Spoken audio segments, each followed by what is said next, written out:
Ghatkopar hoarding दुर्घटनेमध्ये एक नाव समोर आलं आणि ते म्हणजे भावेश भेंडे।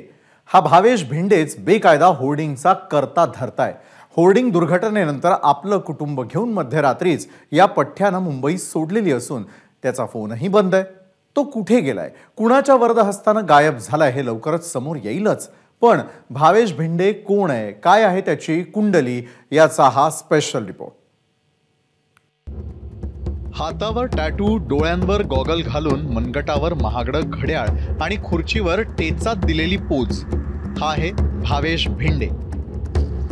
कधी काळी ऑफिस बॉय असलेला हा भेंडे आज लाखो आणि करोडोंमध्ये खेळतोय, कारण होर्डिंग। जाहिरात व्यवसायाचं बिंग जाणून घेऊन या दिवट्यानं मुंबईतल्या रस्त्यांवर आपलं साम्राज्य उभं केलं। मायानगरी मुंबईमध्ये रोज शेकडो कार्यक्रम असतात, महिन्याला शेकड्यानं नवनव्या कंपन्या येतात, नवनवे प्रॉडक्ट्स मार्केटमध्ये येतात। या साऱ्यांना मुंबईकरांपर्यंत पोहोचवण्याचं एक माध्यम म्हणजे होर्डिंग्स। रस्तोरस्ती नजर टाकावी तिकडं अशी होर्डिंग्सची गर्दी दिसते, ती अशा असंख्य भावेश भेंडेंमुळेच। महापालिकेला किरकोळ कर देऊन त्यावर लाखोंची कमाई करणारा भावेश भेंडे कधी काळी मुंबईकरांच्याच जीवावर उठेल असं वाटलं नाही। घाटकोपरच्या छेडानगर परिसरात रेल्वे पोलिसांच्या मालकीच्या जागेवर या पठ्ठ्यानं एक होर्डिंग उभा केला। 1600 स्क्वेअर फूटच्या होर्डिंगची परवानगी असताना त्यानं 9 पट मोठं होर्डिंग उभं केलं। लोकांच्या नजरेत भरण्यासाठी त्याची ही खटाटोप होती, ती फळाला आली।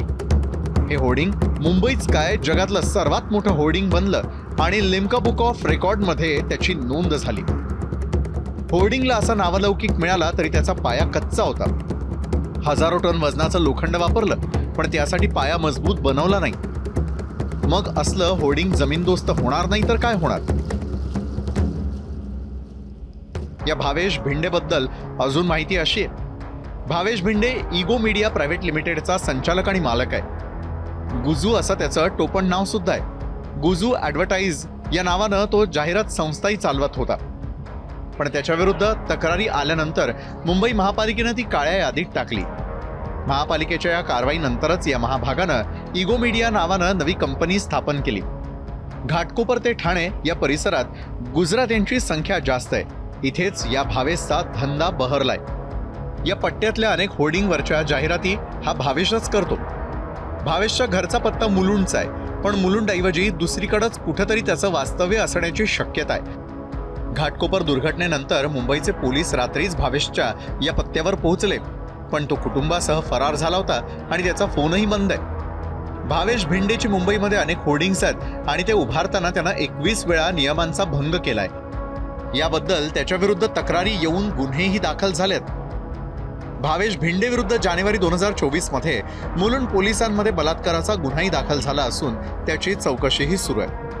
त्यानं दिलेले चेक बाउन्स झाल्याच्या तक्रारीही यामध्ये आहेत। गेल्याच महिन्यात भावेशनं होर्डिंगच्या आड येणाऱ्या झाडांच्या फांद्या महापालिकेच्या परस्पर छाटल्या होत्या आणि काही झाडांवर विषप्रयोग करून झाडं मारून टाकण्याचाही प्रयत्न केला होता।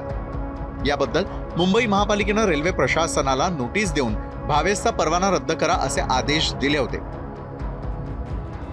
या भावेश भेंडेनं 2009 झालेली विधानसभा निवडणूक सुद्धा लढली होती। मुंबईतल्या मुलुंड मतदारसंघातून तो अपक्ष उमेदवार म्हणूनही निवडणूक लढला होता आणि त्याला 1441 मतं मिळाली होती आणि 18 उमेदवारांमध्ये तो 6व्या नंबरवर होता।